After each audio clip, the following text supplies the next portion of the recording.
Okay, here we are. Book 8. Book 8. And I'm getting used to these characters now. Hey, welcome to the D. Louise book series. I'm Christina, Kristina. This is where we read books, talk about books, no special effects, no theme music, none of that fancy stuff going on here. So it's just me reading books and talking about books and losing a co-host. So, we've been doing the cop, doctor situation. So this time, we're out of town. And we're not that far out of town. We're in the town next door to next door. And Serena is due any day now. And so you see a little bit of her. But anyways, Addie owns the bookshop and Paige works for her. And Paige has decided that for Addie's birthday, they're going to go to this town next door to next door and participate in a library book sale. Library is going out of business, and spend the night in a B&B. Or no, actually in her sister's house, because her sister's out of town for the week or something, and her sister said they could have the night in the house. So they go to the sister's house, and they stay in the sister's house. Oh, yes. And the thing with the dog is still bothering the F out of me.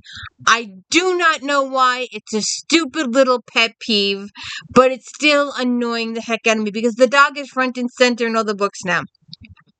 The dog belonged to another character 3 books ago, and how Addie just couldn't get a dog with a different name.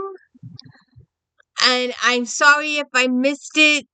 I might have to go back to that other book and read the last couple of sentences. Maybe that's what happened. But the last time I knew, Addie was returning the dog to the original owner at the end of the story and was considering getting a dog of her own at the end of the story. But how she ended up with the same dog by the same name, and it's just a small little pet peeve. But it's always, and because the dog is so front and center in the stories, it just bothers the life of me. And I know it's stupid, but it does. So anyways, back to our story here. So, it turns out that there's a 15-minute drive to this other town and an hour drive to this other town. And Addie prefers the hour drive to the other town because the other drive, the 15-minute drive, has a little bit of a curvy-wurvy in it, and the curvy-wurvy is where her dad died. And she really doesn't go, and she's like, she's like, please. Paige is like, look, we're going to go this way, fine. So they go the short way, everything works out fine, they get to the town, they're driving through town, and Addie's like, oh my god, is that? And Paige is like, who? Oh, I think that might have been someone I went to high school with, and they dissipated after high school, and we never saw them again. But she's not sure. And Paige is like, oh, turn around. And Addie's like, no. So they don't turn around. And they go to the sister's house, and they get situated. And then they go to the library for the book sale. And apparently, not only are all the books for sale, but all the furniture is for sale, including the bookmobile, apparently. And the mayor's wife and the head librarian are in a fierce war. So, you came back? You came back. The ladies are in a fierce war. Somebody's been helping themselves to the town's money, and all of a sudden there's no money for a library anymore. Apparently their benefactor died a few months ago, and her heirs are against the funding, giving the town funding, because they think something's shady going on, and they want to look into it. They may or may not continue with their funding in the future, but they want to look into the situation first. And so one person is like screaming and yelling that this is the end of the library, it needs to go, they need to sell everything, and that person is winning the war here. And so they're selling all the books, even first editions, and furniture, and desks, and chairs, and all this kind of antique stuff. because it's a really old library. It's an historic building, and you'd think that the building could be preserved, but no, there's some big development in town, and the mayor or whatever is very interested in the money.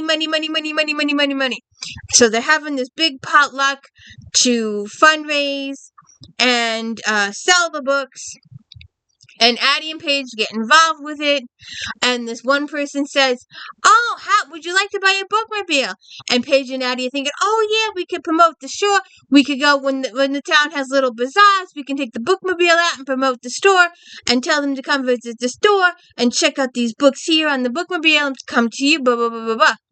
And so Addie's like, "Yes, I'll buy the bus, but it's gonna cost her, a couple years of store, selling for the store to recoup that money." So she buys the bus, she buys furniture, she buys. And like I said, there's a conflict between the head librarian, and I think she's the mayor's wife or the sheriff's wife. And mayor's wife. For Lucilla, I forget which one. Sorry. So anyway, after all is said and done, the woman takes off in the bookmobile, and because she wants to have the radio, television people there to show her handing off the keys to Addie, have a big publicity stunt, get some more people down to the book fair. And in the process of doing that, she dies. So now it's who murdered her, how she died. Apparently she died of poisoning. And there was this big potluck, and there were all these dishes there. And because the logic in this, and the characters don't understand the logic in this, but the logic is, the sheriff is like, "You did it, and you did it because you are the two brand new people who've never been here before, who've never interacted with us before, but because you are money grubbers, you did it." And it doesn't make any sense, so Mark comes running, our cop, our sheriff, and Simon, our doctor and current boyfriend. Mark is the old boyfriend cop, but Simon is the current boyfriend doctor. And they both come running to the town, and Mark gets in it with the sheriff, going, "Why are you suspecting her? She's new to town. She's never been here before.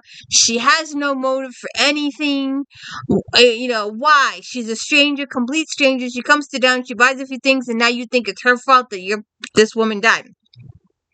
And Simon comes in and he tests all the food. Apparently his jurisdiction covers the several towns in the county or whatever. So he's there, and all of a sudden, remember that friend that we saw driving down the block when we first came into town? Well, it turns out that he is a famous author, and he's living over in England, and there was a situation with his folks right after high school, and that's why he cut off ties with everybody and never spoke to anybody again. And apparently him and Addie had this thing that if they both hit 35 and they were still single, they would marry each other. But she hasn't seen him since high school. She hasn't heard one single word about him since high school. And apparently, he's a famous author, but he uses Anthony. And she never put the Tony and the Anthony together.